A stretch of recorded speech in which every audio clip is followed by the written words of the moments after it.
बिस्मिल्लाहिर्रहमानिर्रहीम। अस्सलाम वालेकुम। आज हम बनाएंगे चिकन कबाब मसाला। इसका चिकन जो है वो तो सेम ही तरीके से तैयार होता है, सिर्फ सर्विंग के वक्त इसको दो तरह से सर्व किया जा सकता है, कबाब की सूरत में या फिर इसको मसाला बनाकर उसके अंदर इसको फ्राई कर लिया जाता है, तो ये चिकन कबाब मसाला बन जाते हैं। इसके लिए हम क्या करेंगे, एक परात ले लेंगे और उस परात में हम लोग 1 किलो चिकन का जो कीमा है वो डाल लेंगे। अब परात लेने का मकसद ये है कि सीख कबाब या कबाब जब भी बनते हैं उनको मिक्स नहीं किया जाता बल्कि गूंदा जाता है, ताकि इनकी बाइंडिंग को बेहतरीन बनाया जा सके। तो सबसे पहले इसके अंदर हम एक बड़ा प्याज चॉप किया हुआ जिसका पानी हमने निचोड़ लिया है वो डालेंगे। अदरक लहसुन और हरी मिर्च का पेस्ट डालेंगे। एक प्याली इसके अंदर मैंने ब्रेड क्रम्स डाले हैं, या ताज़ी ही ब्रेड जो है उसको आप बारीक बारीक तोड़ के डाल दें। फिर आपने इसमें नमक, कुटी मिर्च, लाल मिर्च, ज़ीरे का पाउडर, धनिया और गरम मसाला, ये आपने इसके अंदर डालना है और अब इसको हमने अच्छी तरह से मिक्स कर लेना है। जब हम इसको एक दफ़ा मिक्स कर लेंगे तो उसके बाद फिर हम इसको बहुत अच्छी तरह से दबा कर गूंदना शुरू करेंगे। तो आप देखिएगा कि इसका जो प्रोसेस है वो काफ़ी टाइम तक मैं इसको गूंदती रहूँगी, ताकि इसकी जो सारे मसाले हैं वो बिल्कुल इसके साथ जो यकजान हो जाएं और इसकी बाइंडिंग जो है वो बेहतरीन हो जाए। इसके अंदर ब्रेड डालने का मकसद भी यही था कि इसकी बाइंडिंग को बेहतर किया जा सके। कुछ लोग इसकी जोड़ने के लिए या इसको बाइंड करने के लिए इसके अंदर चर्बी का इस्तेमाल भी करते हैं, लेकिन चूंकि चर्बी की अपनी एक स्मेल होती है, तो उससे बचने के लिए आप उसकी जगह पर ब्रेड क्रम्स, या ब्रेड क्रम्स भी आपके पास अगर नहीं है तो आप जो ताज़ा डबर रोटी आपके पास हो उसके किनारे काट कर और हाथों की मदद से जो है वो उसको बारीक बारीक करके आप इसके अंदर डाल लें। जब आप इसको गूंदेंगे तो ऑटोमेटिकली जितनी भी ब्रेड होगी वो सारी की सारी कीमे के साथ मिक्स हो जाएगी। तो आप देख रहे हैं कि कैसे मैं अपनी पाम के साथ जो है वो इसके कीमे को दबा रही हूँ। तो आपने भी इसी तरह से करना है। इससे क्या होगा कि जिस वक्त हम कबाब बनाएंगे तो कबाब टूटेंगे नहीं।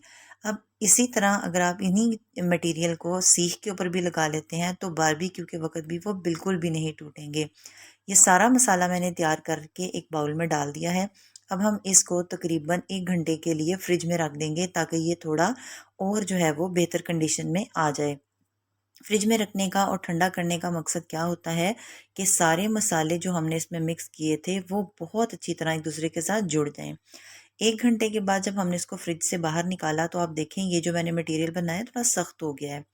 अब कबाब बनाने के लिए आप ये देखें कि मैंने सीख का इस्तेमाल नहीं किया, बल्कि मैं हाथों की मदद से ही इसको कबाब की शक्ल में ले आऊँगी। इसको बनाने के 2 तरीके हैं। आप पानी अपने हाथों पे लगाएँ, थोड़ा-सा जो है वो आप मटीरियल को अपने हाथ पर पकड़ें और फिर उसको कबाब की शक्ल में रोल करते जाएँ। आप पानी की मदद से भी इसको रोल कर सकते हैं और चाहें तो ऑयल भी अपने हाथों पे लगा सकते हैं। तो मैं आपको यहाँ पर दोनों ही तरीकों के साथ जो है वो बताऊँगी। ये देखें, पहले मैंने पानी ही की मदद से जो है वो इसका शेप दी है, तो ये बेहतरीन शेप बन गई है। क्योंकि हमने जब इसको कबाब की शक्ल बना लेनी है तो उसके बाद भी हमने तकरीबन आधे घंटे के लिए इसको फ्रिज या फ्रीज़र में जो है वो रखना है, सिर्फ इसलिए ताकि इनकी जो शेप है वो ठहर जाए। तो अब ये देखें आपके सामने कबाब कितने अच्छे बन रहे हैं। इसी तरह आपने ये सारे कबाब बनाते जाना है। पहले मैंने पानी की मदद से बनाए हैं, अब मैं बाकी का जो बचा हुआ मटेरियल है एक प्लेट में बना चुकी हूँ, फ्रिज में रख दी हुई है। दूसरी प्लेट बना रही हूँ तो उसको बनाते हुए मैंने अपने हाथों पे ऑयल का इस्तेमाल कर लिया है। तो इसी तरह आपने बाकी सारा मटेरियल जो है वो उसको ऑयल या पानी की मदद से कबाब की शक्ल में लाना है और इसके सारे कबाब तैयार कर लेने हैं। ये देखिए मेरे कबाब सारे तैयार हो चुके हैं और इनको अब हम लोग आधे घंटे के लिए फ्रिज या फ्रीज़र में रख देंगे, ताकि ये थोड़े और ठहर जाएं और इनकी शेप जो है वो अपनी जगह पर बरकरार हो जाए। अब इसके बाद हम क्या करेंगे, हम इसको फ्राई करेंगे। फ्राई करने के लिए हमने एक फ्राइंग पैन में ऑयल डाला है। ऑयल हमने बहुत कम डालना है। इनको हमने शैलो फ्राई करना है, डीप फ्राई बिल्कुल भी नहीं करना। सारे कबाब जो हैं वो हम वन बाय वन जो है वो इस ऑयल में डालते जाएंगे और आप देखें कि अभी फ़िलहाल मैंने सिर्फ एक ही प्लेट जो है वो कबाब की फ्रीज़र से निकाली है, दूसरी फ्रिज में ही पड़ी हुई है। तो मैंने एक प्लेट के जो कबाब हैं उनको फैलाना शुरू कर दिया है। अगर आप इन कबाबों को साथ साथ जोड़ के भी रख देते हैं तो भी इसमें कोई मसला नहीं है, क्योंकि इसने फैलना नहीं बल्कि गोश्त की जो एक क्वालिटी है वो ये होती है कि वो सिकुड़ जाता है थोड़ा सा। तो इसलिए आप अगर इनको साथ साथ भी रख लेंगे तो थोड़ी देर के बाद ये सिकुड़ के खुद ब खुद एक दूसरे से फासले पर आ जाएंगे। अब आपने जैसे ही इसके अंदर ये कबाब डालने हैं तो आपने इनको चम्मच या चिमटे की मदद से हरगिज़ जो है वो टच नहीं करना, बल्कि किनारे जब सफ़ेद होना शुरू हो जाएं तो इसका मतलब है कि एक साइड से कबाब तैयार होने लग गए हैं। बिल्कुल मीडियम हीट पर आपने इसको बनाना है, तेज़ आंच बिल्कुल नहीं रखनी ताकि ये एकदम से सुर्ख ना हो जाएं, बल्कि स्लो स्लो ये पकें और बड़े ही सुनहरे से कलर में ये आ जाएं।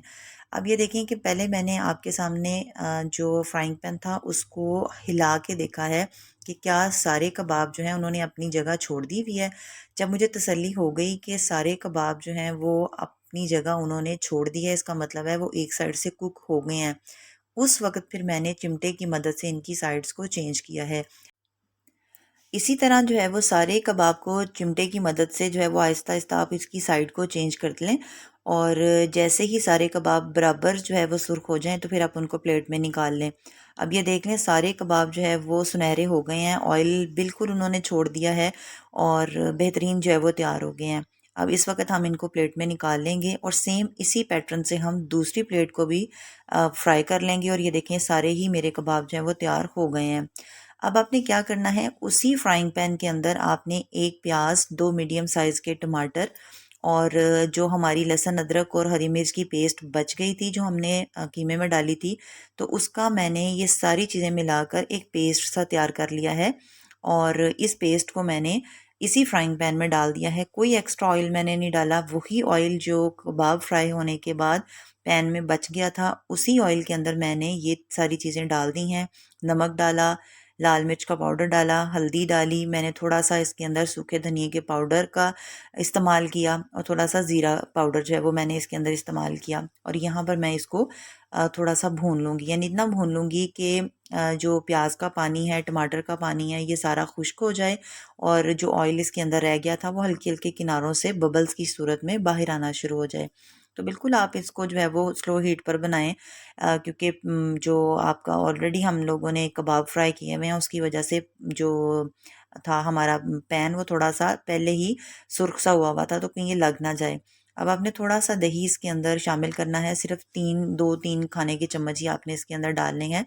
मकसद सिर्फ ये है कि जो ये पेस्ट बनी है ये बड़ी स्मूथ सी पेस्ट बने, तो वो दही की वजह से बहुत ही स्मूथ ये बन जाएगी। तो अब ये देखें ये तकरीबन हमारा जो मसाला है वो बिल्कुल रेडी हो गया है।